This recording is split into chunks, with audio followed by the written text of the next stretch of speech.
Welcome to the Shatterpoint. I'm your host, Forrest Windu. Today is a continuation on the series of the 5 stages of red pill grief. We've already gone through the overview, denial, and now we're in the second stage, anger. This is one of the most pivotal points of the stages of grief, simply because anger is an emotional response, as I've highlighted before. It's not necessarily wrong. It's not necessarily right. But it is an emotional response. Usually an emotional response to external stimuli that where you feel threatened, endangered, or mistreated. So there is validity to it, one way or the other. But for this space, we're talking about anger as it relates to the red pill rage. Many of us have come to red pill rage with a new understanding of and not being able to any longer deny what was in front of us, not being able to scapegoat or give excuses, but having to face the cold, hard truth that something did happen. We may have been rudely interrupted. We may have been offended. We may have been taken advantage of or abused. And with that, there would naturally be anger. Righteous indignation is a part of that, but it's not all righteous indignation. Let's just call it what it is and deal with it as anger. As a one person to another, I hope you don't need me to tell you, you have the right to feel any way you want to. That is an amoral stance, meaning I'm not giving a judgment to the fact that you feel a certain way. I'm not giving a judgment to it. I'm simply trying to help you relate to it. One of the myths about anger is it makes you powerful, or that it even matters to other people. The truth is, it doesn't. Sometimes it does for people close to you. Sometimes it does for people who you're working with or walking with. But the reality is, your anger is about you. It is something that you have to overcome.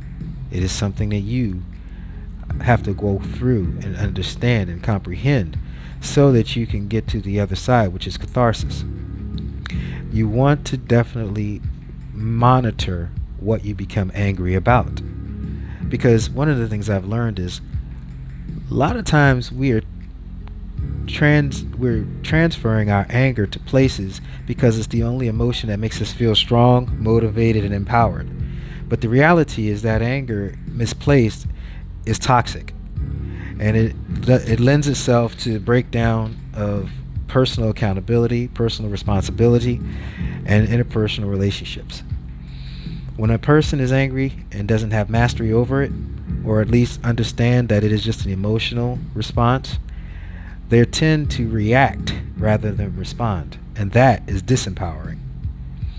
Anger is justified only to the person who's angry. Of course, you can have people come alongside and help support your cause and say that you were, but that doesn't change the fact that you need to own this emotion. You need to control this emotion, and just like any emotion, it is a wonderful servant when it's applied properly, but it is a terrible master. We can see that in our communities. Some of us carry rage around from being mistreated or abandoned. Some of us carry rage around from feeling inept or underprepared.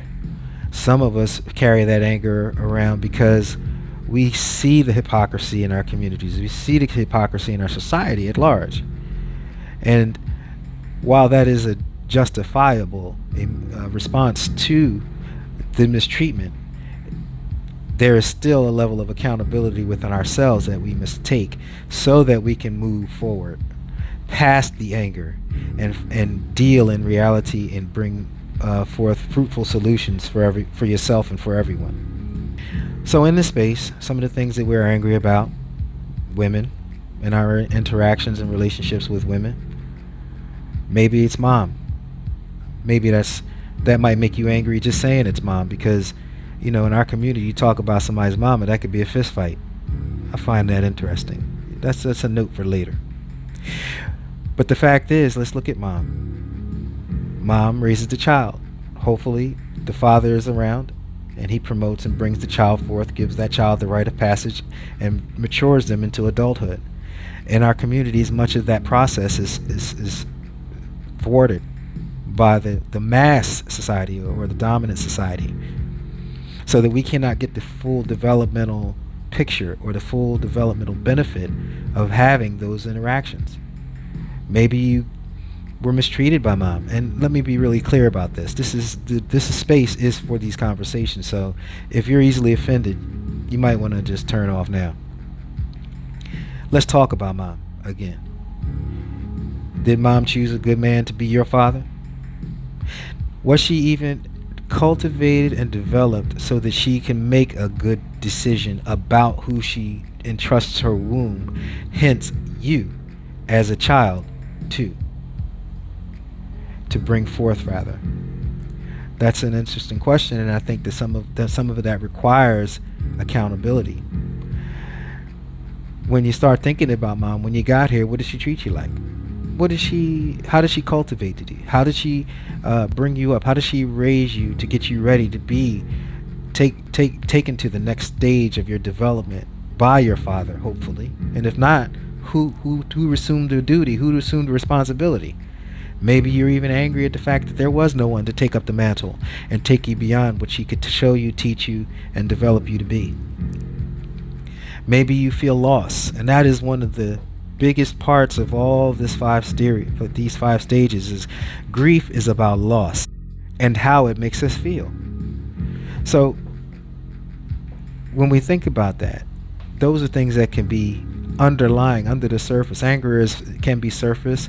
Some people wear it like a badge of honor. Some people wear it as a shield to protect themselves from further harm and hurt. But the reality is, it is just an emotion. Right or wrong, it is just an emotion. And anger does not make you powerful. It can give you focus, it can give you motivation, it can give you drive, but it cannot necessarily it does not make you powerful. It can be used as a tool to motivate you and empower you, but it is not power within itself. Arguably, on the esoteric spectrum, it is a low vibrational frequency. Many men are carrying the anger from their family of origin. We talked about mom, talked about dad not being there. Let's think about that. Dad not being there. If he wasn't there, if he was there, perhaps he wasn't able to give you the guidance and the strength and the know-how to navigate this world as a black man in an effective way. Maybe he wasn't able to, maybe he drank, or maybe he was abusive verbally or physically. Maybe he was a womanizer that caused pain to your mother. All of these things are reasons why a person can carry unresolved anger, and all of them are valid. Maybe he was not there and wasn't even there to co-balance some of the things and bullshit that we had to grow up dealing with all alone or in a gynocratic society. Those are all loss, and it's natural and reasonable to be angry about them.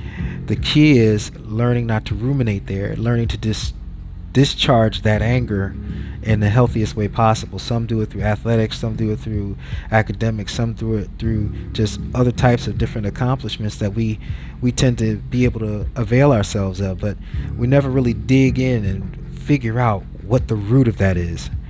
And it does sound cliche to say, oh, my mom, oh, my dad, what about your sister, or about being bullied as a child and feeling alienated from your culture, feeling alienated from your peers. Those are things that will make you angry, and again, justifiably. Maybe it's you chose a woman, and you and the woman got together and had a child, and everything went south, and she discarded you once you became the sperm donor, and now you can't see your child or provide for your child or guide your child or protect your child by preemptive planning and preemptive nurturing and tutelage. Those things will make you angry. And I think this space has had a major influx over the years of men who have been angry but had no real constructive and productive where place to put that anger. But it is good that we've been able to express it because it is an outlet. And it is helpful to know that you're not alone in being angry about the injustices that we face, whether it be from our society at large, our communities, our families, and even just interpersonally one-to-one.